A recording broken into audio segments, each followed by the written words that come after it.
भारत को संवैधानिक रूप से हिंदू राष्ट्र घोषित करने के लिए एक बार फिर से अयोध्या की तपस्वी छावनी के पीठाधीश्वर जगत गुरु परमहंसाचार्य ने आमरण आसन शुरू करने की चेतावनी दी है। इस दौरान उन्होंने भूमि पूजन की शुरुआत की और 7 नवंबर से अन्न जल त्याग कर आमरण आसन परमहंस आचार्य बैठेंगे। वहीं परमहंसाचार्य ने कहा है कि हिंदू राज्य को घोषित करने के लिए 7 नवंबर से आमरण आसन शुरू करने जा रहे हैं। तपस्वी जी छावनी सबसे पुरानी छावनी है, जहां पर वर्तमान में राम मंदिर को लेकर आमरण आसन किया गया था। प्राइम वीके न्यूज के लिए आजम खान, अयोध्या।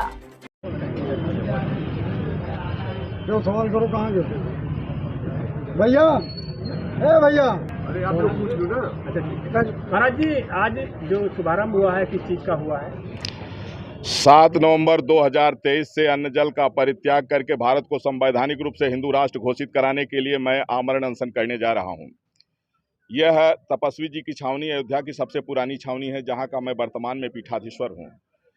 यह अशोक का पेड़ वही है जहां हमने राम मंदिर का निर्णायक आंदोलन किया और आज हमने फिर से भूमि पूजन किया है। 7 नवंबर से मेरा आमरण अनशन प्रातः 4 बजे से शुरू हो जाएगा। मैं केंद्र सरकार से मांग करता हूं कि जब देश का बंटवारा धर्म के आधार पर हुआ और मुसलमानों को पाकिस्तान, बांग्लादेश दिया गया, जो मुस्लिम राष्ट्र बन चुका है, तो बंटवारे से जो बचा हुआ है उसको हिंदू राष्ट्र घोषित किया जाए।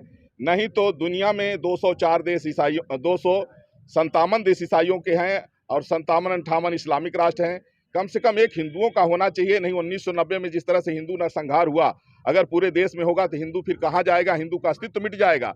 इसलिए भारतीय संस्कृति को बचाने के लिए, सनातन को बचाने के लिए, मानवता को बचाने के लिए आवश्यक है कि भारत को संवैधानिक रूप से हिंदू राष्ट्र बनाया जाए, क्योंकि हिंदू के बीच में सब सम्मान से रह सकते हैं, लेकिन अगर मुसलमान बढ़ गया तो फिर हिंदू नहीं, गैर मुस्लिम वहाँ रह ही नहीं सकता है। और यही हाल ईसाइयों का है।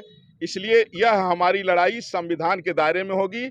और यह अशोक का पेड़ है। जब रामायण काल में माता भगवती अशोक के पेड़ के नीचे बैठी थी, वहीं संकट मोचन हनुमान जी पहुंचे थे संकट दूर करने के लिए।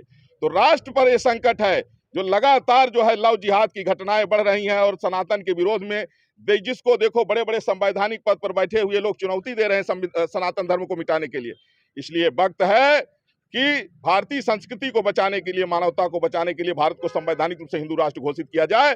और इसके लिए या तो हमारी मांग मान ली जाए और नहीं तो मरने के बाद भी या शरीर छूट जाए, कोई बात नहीं है। एक परमहंस जाएंगे तो न जाने कितने लाखों करोड़ों परमहंस आएंगे। और अब ये अस्तित्व वजूद की लड़ाई है। अब हमारी मजबूरी है। हम तो भाई मानते हैं, लेकिन मुसलमान हमको कभी भाई नहीं माना, ईसाई हमको भाई नहीं माना।